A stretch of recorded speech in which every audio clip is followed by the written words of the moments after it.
Hello and welcome to the Capitol Report on Entity Television. I'm Steve Lance. President Biden calling for bipartisanship as House Republicans look for a new Speaker of the House. How the unfolding Speaker race could impact Congress's work and funding for Ukraine. Entity's Iris Tao has more from Capitol Hill. So on Tuesday night, former House Speaker Kevin McCarthy announced that he would not try to get his gavel back after being ousted by a vote of 8 Republicans along with all Democrats. So now the path is clear for any Republican to jump into the race. And on Wednesday, we got the first lawmaker to jump into this race, and that was Congressman Jim Jordan. He's a close ally to former President Donald Trump and is a founding member of the House Freedom Caucus. Here's what he said on Wednesday about his priorities. Watch. I think we're a conservative center-right party. I think I'm the guy who can help unite that. I think my politics are entirely consistent with where conservatives and Republicans are across the country. The most pressing issue on Americans' minds is not Ukraine. It is the border situation and it is crime on the streets. And in addition to Jim Jordan, House Majority Leader Steve Scalise, as well as Congressman Kevin McCarthy have also jumped into this race. So House Republicans have until next Tuesday to decide on their candidates, and on Wednesday, that's the earliest time when they can have a vote on the next speaker. But now we also heard President Biden weighing in on this on Wednesday, criticizing what he called a poisonous atmosphere in Washington, D.C. He also called on House Republicans to work fast to come up with a budget plan before a November 17th deadline to fund the government and again avoid a government shutdown. Watch. We have to get it done in a timely fashion. More than anything, we need to change the poisonous atmosphere in Washington. You know, we have strong disagreements, but we need to stop seeing each other as enemies. And in fact, just another subject up in the air is that whether the U.S. will have another aid package for Ukraine, which does face opposition, including by a frontrunner in the race right now, Congressman Jim Jordan. So I asked Senate Majority Leader Chuck Schumer today about his take on it. Let's take a look. One of the lead candidates, Congressman Jim Jordan, says he does not support further aid to Ukraine. Is that something that would concern you? We have large bipartisan majorities in aid for Ukraine, and we're going to work to get that done. And President Biden today also echoed that message, saying that he's not concerned about further aid to Ukraine. He also added that he will soon give a major speech on this topic about aid to Ukraine. Back to you. Jim Jordan or Steve Scalise? The two congressmen are throwing their hats in the ring to become the next Speaker of the House, both of whom have a real shot at becoming the next Speaker. Entity's Arian Pazdar takes a closer look. Republican Ohio Representative Jim Jordan is trying to become the next Speaker of the House. Jordan has been representing Ohio's 4th District since 2007. He's currently the chairman of the House Judiciary Committee. He made headlines and gained support earlier this year, investigating the indictments of former President Trump, the immigration crisis, and the DOJ's approach to Hunter Biden. Every witness we've talked to said this thing was slow walked, and we know why. Jordan was also the founding chair of the House Freedom Caucus, a group comprised of members considered to be the most conservative Republicans. Because of those affiliations, some say Jordan has slim chances of gathering enough support to become the next Speaker. When asked about Jordan as a possible next Speaker, New York Congressman Mark Molinaro on Wednesday referred to somebody else. There are a good number of members. Steve Scalise is considering this. There likely will be others. Tennessee Representative Tim Burchett said this when asked about Scalise as a possible next Speaker.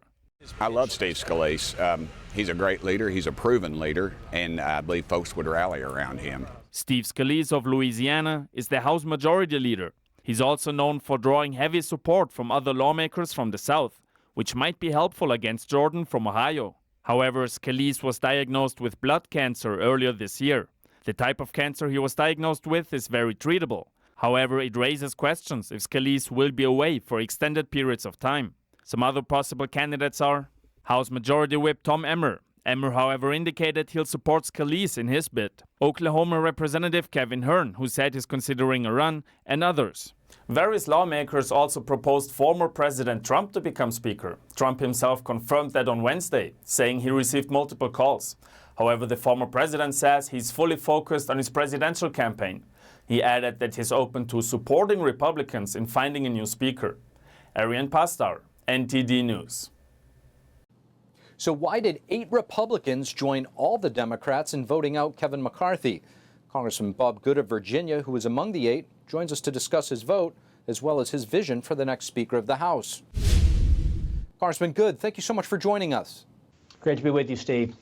Congressman, a historic moment yesterday with the Speaker being removed from his position. First time in American history you were one of the 8 Republican votes against the Speaker. What do you say to folks who might not understand why, and why did you actually make this vote?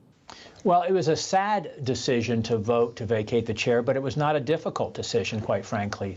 As you know, I was part of the challenge to the Speaker back in January, and what I said many times over was particularly on the spending and the willingness to fight, that under Speaker McCarthy's participation in Republican leadership over the past 15 years or so, every major spending bill that came to the House majority, when we had the majority on the Republican side, was passed with predominantly Democrat votes. And that's how you get to $33 trillion in national debt and a $2 trillion deficit this year, and the status quo that is frankly harming the American people. There's a reason why Congress has a 20% approval rating, and the country, 80% of the country says we're on the wrong track. And then we have seen a repeat of those failures this year, from the debt ceiling agreement, an unlimited increase to the debt ceiling through January 25, passed predominantly again with Democrat votes. And then the last final straw for me was on Saturday, when the Speaker was unwilling to say no to the Democrats in the Senate and the White House, unwilling to stand and fight, even risk a temporary partial government shutdown if necessary to save the country, to fight for the American people. And instead he passed a unconditional continuing resolution for 45 days, passed with 209 Democrat votes in the House and all 51 Democrat votes in the Senate. So to your point, Congressman, it will take a little bit of time for you guys to reconvene and solidify around, your next Speaker. So with that said, if you could just kind of give us an idea how you envision it, what's next? Well, again, we'll begin to start meeting with candidates as soon as today. We began to have strategy meetings to that effect yesterday. I'm getting phone calls from individuals who are interested, and I think there's more than one quality candidate who I might be able to support. And that we'll work on that through the remainder of this week and through the weekend and the first of the week next week. And again, we have a scheduled candidate forum for them to make their case to the entire conference. I imagine that will be speeches and a Q&A session, and then we will discuss and debate and see how quickly we can coalesce around one candidate for 2018. It may take a series of voting, but what we don't want to have, and what we're not going to have this time, is the coronation of the person who is most reflective of the swamp system and who has played the system best and raised the most money and been loyal to the crown, so to speak, and no one is allowed to challenge him. We just only have that one candidate, and we rubber stamp that candidate. Everybody pretends that we're unified behind that candidate because they're afraid to step out of line and express any concern about leadership for fear of retaliation and consequence. That's not going to happen this time. Everyone's sort of on a level playing field. Not everybody, of course, has the same level of influence and credibility and stature within the conference. So some people have an advantage who are seeking this position, but that's because that everybody's different, of course. But no one has a guarantee to become the Speaker. We will vet that and consider that together. And there'll be some compromise. It won't be who maybe Steve would have said was the perfect candidate or who Bob would say was the perfect candidate, but it'll be someone who can reach consensus and I think will reflect the conservative center of the Republican conference, someone who will be more of a fighter, more of a leader, and will have the trust and the respect of the conference in order to get 218 votes. Congressman, I know you're busy. Just one last question briefly. First one, do you have a top choice you could share with us right now as it stands? And when it comes to the motion to vacate, that's kind of the magic question right now. Will you be willing to come off of that only taking one as it did with McCarthy? Well, it's critically important that we keep the progress that has been made in terms of changing how Congress operates back to regular order, the minimum time to read bills, single-issue legislation, amendments from the floor, working through committees, those sorts of things, hearing every voice in the conference. That's not easy. It's tough and it's difficult, but that's the way the founders intended it, that there'd be 435 members of Congress who would fight and debate, that change would be hard to force on the American people. It would take consensus. And part of that accountability, while people may not like it and be comfortable when it's applied, and it's only been applied once in the history of the country, is to hold the Speaker accountable. We need to maintain that ability to do so, as has been in place for most of our nearly 250 years of history. Do you have a top choice for Speaker? I'm going to be quiet on that. I've got a couple of different ones that I'm interested in and I think would be good candidates, but I really don't want to disclose that yet at this time. Congressman Bob Good, thank you so much for joining us. Thank you, Steve. Great to be with you. Thank you for watching the Capitol Report. If you want to see our full broadcast, check us out at epochtv.com.